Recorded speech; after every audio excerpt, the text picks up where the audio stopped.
steam loco hard at work is a magnificent machine. Once every boy's dream was to be a driver, a calling rather than a job, with its unsocial hours, dirt, sweat and teamwork.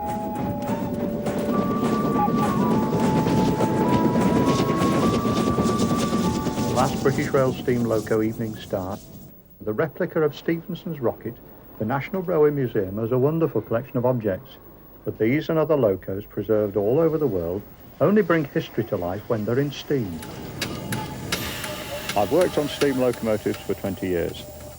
I've learnt that whatever the size, standard gauge, narrow gauge, right down to 5-inch, they all work in the same way. We're going to look at them in this programme and see just what the individual components of a steam locomotive are and how they all marry together and how they work.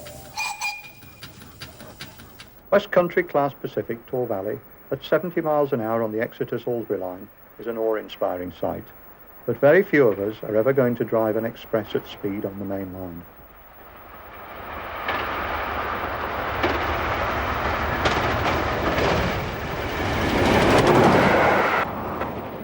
It is possible to join one of the many railway preservation societies, such as the Mid-Hants, and progress through the ranks onto the footplate, gaining the experience to fire and eventually drive one of these locomotives.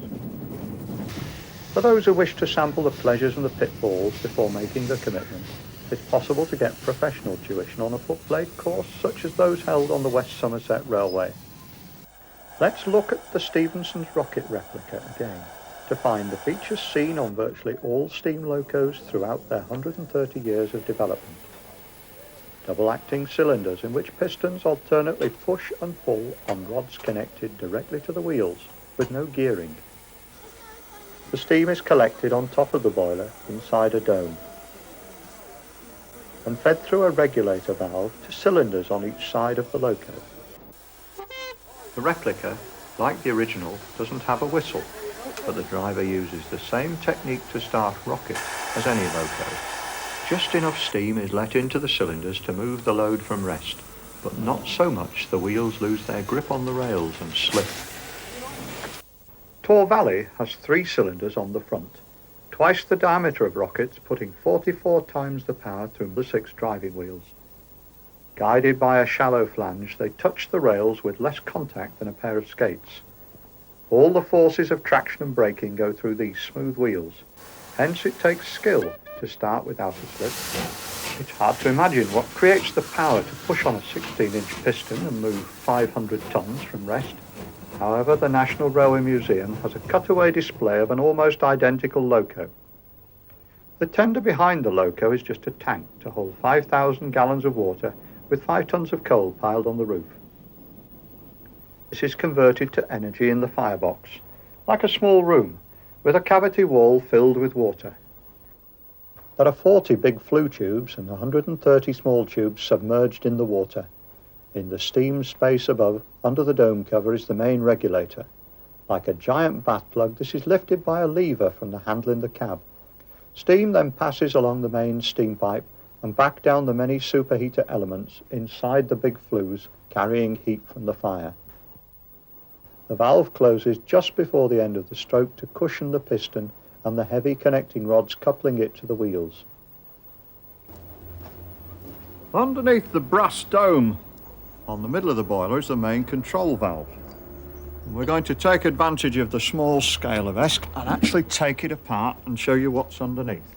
Right, we'll take the last bolt out and get the big dome cover off, and we can see inside this raised section of the boiler collects the steam well away from the surface of the water, because inside, when the engine's working, this is as turbulent as the water in a kettle.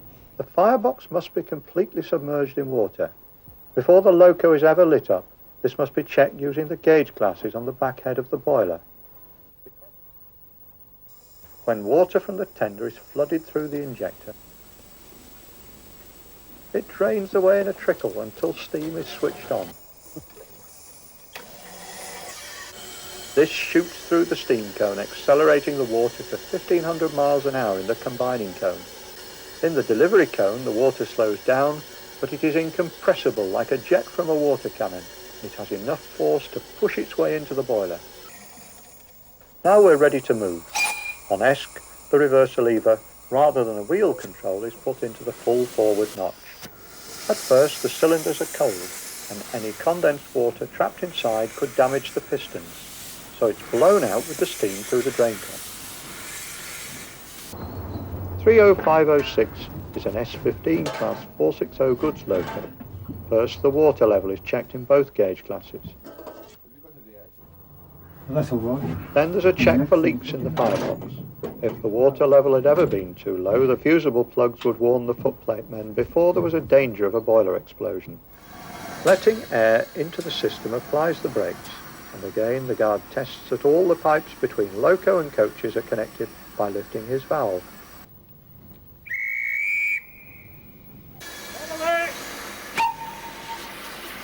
Shuts the drain cocks and opens the regulator. The train leaves platform 3 at Alton.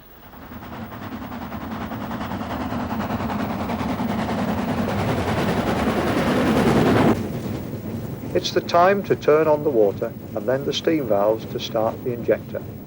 With all the vibration, it's not as simple with a temperamental injector as when the loco is standing still.